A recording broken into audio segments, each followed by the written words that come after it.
All right, so the biggest 3 rip-offs in cycling, can you guess what they are? I'm going to say number 1 would be the clip-in shoe. It is a technology that started with Look. Look created a clip-in shoe. Now, I'm glad that they did. It's a very good thing to have clip-in pedals. It makes a big difference. You can have a really stiff shoe and you get that power transfer down. So the clip-in shoe is a good thing, but this is 1981, all right? Why are we still using such a clumsy, cluttery design where you can't even walk? They've trimmed it down a little bit, so the cleats are even smaller, and it's better than high heels in your shoe. But, I recommend mountain bike shoes. My favorite pedal would be the XTR, and they can develop a bit of axle slot, but send them back to Shimano. They'll give you a free pair, they'll service them. And that helps Shimano release good quality product. If your axles do get loose, send them back to Shimano. They'll give you a warranty, or they'll tighten them up really good. So that's what I recommend, mountain bike shoes. People say, you don't get enough power if you're on the mountain bike shoes. So I totally disagree, because look at the speed plate pedals, which is used by Tour de France riders. It's even smaller than a mountain bike shoe. It's got a small little cleat, small little surface area. Because I'll tell you what, kids, all the power comes from having a stiff shoe. And so I recommend get a carbon mountain bike shoe with a really stiff sole, and that is all your max power. I've set my max power all in road shoes. In mountain bike shoes. So all my PRs are done in mountain bike shoes. And I've seen that again and again and again, that the mountain bike shoe is just superior for walking around. It's just a bit more comfort on your feet. It's just better. It's a better shoe. But you've got to make sure you get a race quality pair. Don't get some cheap, shitty mountain bike shoe. I mean, if that's what you can afford, cool. But if you want pure performance, get a race quality shoe. It's going to cost you a few $100. It's going to have a carbon sole. It's going to be so stiff. It's going to have no flex in it. That's the shoe I'm talking about if you want performance. If you're just cruising around, then any mountain bike shoe, soft, will do. If you're just cruising around, whatever. But if you want that, every second counts. You really want to feel it. Get really, really super, super, super, super fit, like all the crew you see here on my channel, etc. Then get high performance, high quality mountain bike shoe from Shimano or Bontrager or Bont City, whatever fits your foot. All right, spend some good money, get the BOA dials, and you're good to go. And when you get the BOA dials, get them so they're both ways, so they turn both ways, not just one way. It's much easier fit. So yeah, definitely get the mountain bike shoes and pedals. So that'd be the biggest one and these cleats cost so much money to replace. Oh my God, the Look cleats, they wear out so quickly. You got to buy some little plates for them to cover them up, and it's just so much wanking around. And the shoes, let's get to the road shoes. Almost 1,000 euros for the ultimate wanky road shoe. Now, I admit, if every second counts in the Tour de France, this is the shoe I would ride. But I wouldn't have to walk anywhere. I'd have a team car following me. You got the police open road. You go whatever. Then if every second counts, then yeah, get these, because they're very, very super light. And you get them for free if you're a pro. So for sure, if every second counts in a 3-week stage race. The Tour de France can be lost by 2 seconds. 2 seconds.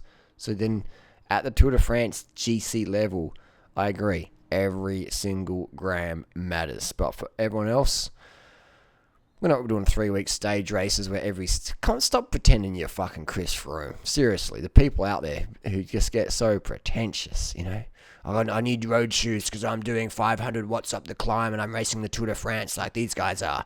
No, you're fucking not. You like me, you're a weekend warrior, or you're a wannabe pro or whatever. But, unless you're in the Tour de France or unless you're banging it, unless your FTP's like 7 watts per kilo, you're delusional. You're tripping yourself. But again, this is just, most of my audience are people who want to get fit and lean. All right. Most people watch my videos don't want to win the Tour de France or can't win the Tour de France. Okay, that's fine. You watch my videos, you're like, Harley, I want to get lean. I'm 30, I'm 40, I'm 50, I'm 60, I'm 20, whatever. I just want to get fucking lean and fucking tone and be fit as fuck. Okay, mountain bike shoes for you. Mountain bike shoes for you. If you want to be slipping around and spending lots of money on cleats and trying to mimic the pros, if you want to be a pro wannabe, then get road shoes. All right. And if you're happy with the road shoes and they're doing right, fine, good for you. But if you're out there and you're looking for the better option, more pragmatic, easy to walk around in, go your mountain bike pedals, your mountain bike shoes, much, much better. While we're looking at rip-offs, let's go to Specialized. I'm a fan of Specialized product. I've been using Specialized product for 25 years almost, 1994. First specialized product purchase, and we've got the Shiv, $19,500. We are offline. All right, so we have the Shiv, S-Works Shiv. Now, if you walk into a bike shop and you buy one of these, I can guarantee the staff members will be like, fucking sucker. Fucking sucker. This is... Now, if you want this bike, if this bike sings to you and you just want an S-Works Shiv, you want to spend $19,500, then you go for it. You go for it. I'm just letting you know that, this bike isn't going to make you any faster than last year's model, in my opinion, in my experience riding these bikes. So for me, it looks like a maintenance nightmare. It's got BB30, which is creaky and it tick, tick, tick, tick, tick most of the time, especially if you ride it hard enough. If you ride a BB30 hard and long enough, it'll tick, tick, tick.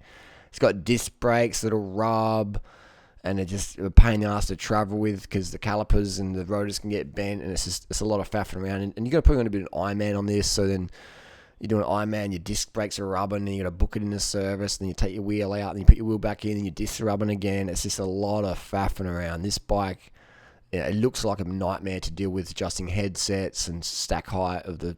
It looks like a total fucking nightmare. I think you wheel this bike into a mechanics anywhere in the world, they'll just be like, oh, we got a Shiv, we got a 2019 Shiv customer, just being honest. And I'd say that, bike this expensive. Well, I don't see where the money is. The group set's worth $3,000 Aussie, the wheels couple of grand, that's $5,000. Where's the extra $15,000 coming into it? It is insane how much things get, and this is made in Taiwan. So yeah, it is got some pretty stuff on it, but I see hard to find parts down the track. I see disposable carbon bike with parts that are just really hard to get down the track. And I see disc brakes, it was like rubbing and just... Why do you need disc brakes? Who the fuck in an Ironman needs disc brakes? Who? That's just like, what?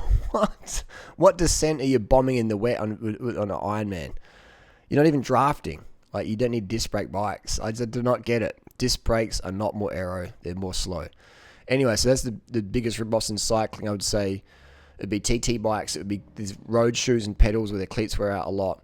And I'd say third one, what would be the third biggest rip-off? I would say probably all these gels and stuff that costs, $5 each, and it's maybe like 20 grams of sugar in there. And you can buy a kilo of sugar for $2 or $3 from your local grocer. Organic sugar as well. So I'd say that the sports gels and stuff, which I do use and I endorse, but they're the mad rip-off. And I'd say the packaging will cost more to make than the actual product itself. Oh, but it's sugar. Like, sugar's good, sugar's bad. Like, the dummies out there as well. I love the keto riders out there who are drinking gels. I don't do carbohydrate, I don't do refined sugar. And they're like drinking gels, eating Cliff Blocks and shit, which I like to eat. I enjoy them. But anyway, that's keto stuff. That's another video. Biggest rip-offs ever. Suckers born every fucking minute. And but hey, I'm glad everyone's on bikes.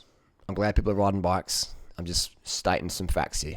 Love it or hate it, that's just the truth. See you soon.